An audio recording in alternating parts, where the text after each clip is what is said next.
I heard Poilievre's at it again. What now? Did he declare war on common sense? Nah. Just flinging mud at Carney. Apparently, being responsible is suspicious. Wait, Carney? The guy who put his assets in a blind trust to avoid conflicts of interest?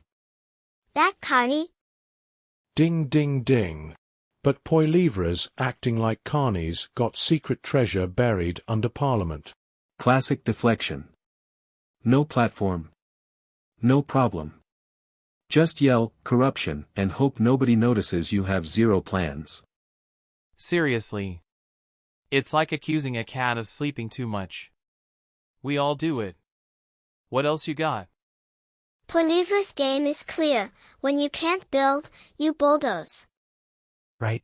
Meanwhile, Carney's out here talking policy while Poilievre's busy chasing shadows. And people eat it up like free kibble. Ooh, scandal. Spoiler alert, there isn't one. I swear, this guy couldn't find a real controversy if it sat on his lap and purred.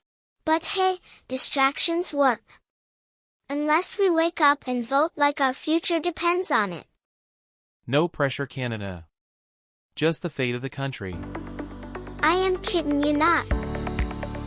Don't forget to like and subscribe for your daily dose of political kitties.